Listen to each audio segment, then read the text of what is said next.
The 2022 Arnold Classic is around the corner, and today we're starting what I'm calling the road to the Arnold Classic 2022. That will be a series of comparisons ahead of the show between the officially announced competitors. Hello Superset Maniacs and welcome back to my channel. Today we're looking at Brandon Curry vs William Bonac. Probably the two main favorites to win this show. Both of them are past winners, both of them are pretty much still in their prime years, so I'm expecting these two to occupy first and second places at the end of the show. We've got the 8 mandatory poses we're gonna look at, all quality photos without distracting backgrounds. From the last show both of them have done, the 2022 Olympia, which took place a few months ago back in October. Brandon took second place at that show, pushing Big Ramy for the title while Bonac took only 6th, but don't get fooled by these placings. When compared directly, you could be up for some surprises. Looking at the front double biceps, Brandon obviously has the structure advantage, wider shoulders, tinier waist, thus an ideal taper, especially compared to the blockier and narrower Bonac. So as far as the upper body goes, Brandon has the advantage in spite of Bonac's better muscle quality and separation through the arms, that are pretty good matched by Brandon's bigger guns overall, to be honest. The known problem with Brandon is the lower body, especially because Bonac had always had world-class wheels in comparison. However, Brandon's legs are getting slightly better from show to show, while with Bonac is the other way around, so the discrepancy is not what it used to be at this department between the two. To conclude the pose, in spite of Brandon's obvious flow advantages, Bonac could not be taken out of the equation in my opinion because muscle group per muscle group, he beats Brandon. He also has better quality muscles and he also looks sharper than Brandon here. Brandon was holding a little bit too much water in my opinion. Overall though, I still think Brandon has the advantage in this pose, knowing what the judges and most of the fans want to see in this pose. The front lat spread is an easier pose to judge between these two. With the arms out of the equation, the focus upper body is put mainly on the taper and the lats, where Brandon dominates Bonac without any doubt. The side chest used to be a better pose for Bonac and I still believe he's got some overall advantages over Brandon, like better muscle separation, thinner skin and things of that nature. I salute you Marks Max Muscle. However, at this point Brandon has probably the best side chest in the world, him and Ramy of course. Brandon has probably the best upper body overall in the world right now, and what keeps him of being the number one bodybuilder in the world for sure is his lower body. But from the side, his wheels look okay, actually more than okay, they look good. So overall Brandon wins this pose as well. The side triceps is a great pose for both of them. Somehow Bonac manages to look super aesthetic in this pose. He turns at an ideal angle, he showcases his strong calf in a Dorian-esque style, and on top of all he also presents a decent triceps. But it's worth mentioning that his triceps used to look better than this. On the other side, Brandon dominates the upper body again, he's more aesthetic, he's more massive, bigger chest, bigger arms, better triceps and better abs.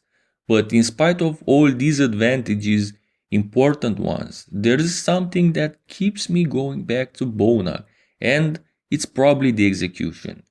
He's better locked in the pose, he looks more confident if you want to say that.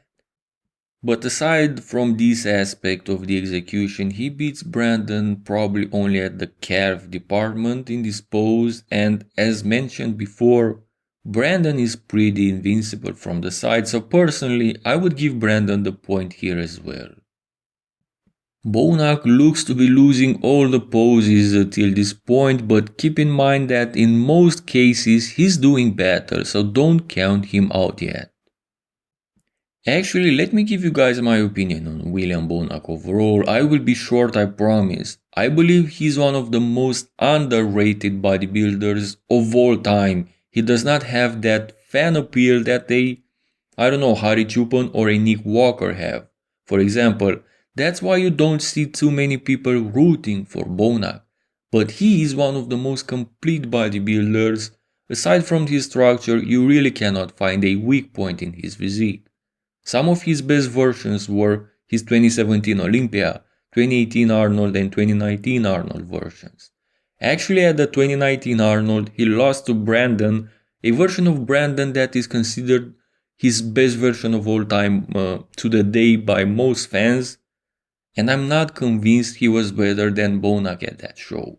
If you guys want to see the 2019 Arnold revisited, hit the like button and let's get this video to 1000 likes, and I will do this comparison next. Let's get back to our comparison now and continue with the back double biceps. Upper body again, even from the back, Brandon is probably the best in the world today, but Bonac is not far behind. Brandon has the better taper and those huge traps, but Bonac has some crazy details and muscle separation through the back and probably the lowest lat insertions ever, even lower than Kai's. This is not the best angle for Bonac, but look at him at the 2020 Arnold, just insane. Things get even more interesting when we look downstairs, where from the back Brandon's weak lower body gets exposed the most. Bonac dominates every single aspect of the lower body, from the glutes to the hams, calves, and also the quad sweeps. Going back to the upper body, both of them have crazy bicep peaks and great arms overall, and for the pose overall, I'm giving the advantage to William Bonac, even though I repeat, Brandon has probably the best back in the business today. But here we judge the pose overall, not only the back, where Bonac is not far behind either. Same story in the lat spread, upper body they're pretty close, but lower body Bonac dominates, so logically this pose should go to Bonac as well. Now, I'm aware that making Brandon lose both back poses, mostly because of the lower body, can get some of you triggered, but I believe Bonac beats him from the back overall, having a great upper body himself and the far better lower body. This is my reasoning, let me know yours in the comment section below. Next we're heading for the Absentize Pose, where again Brandon is probably number one in the world as far as the upper body is concerned, but when you take into the account the other half of the pose, he may even be below average, and I mean by Olympia standards. Luckily for him, Bonac is really bad in this pose. He's got good thighs, but that blocky upper body, those bad abs and the execution, no. Bonac is beating no one with this one.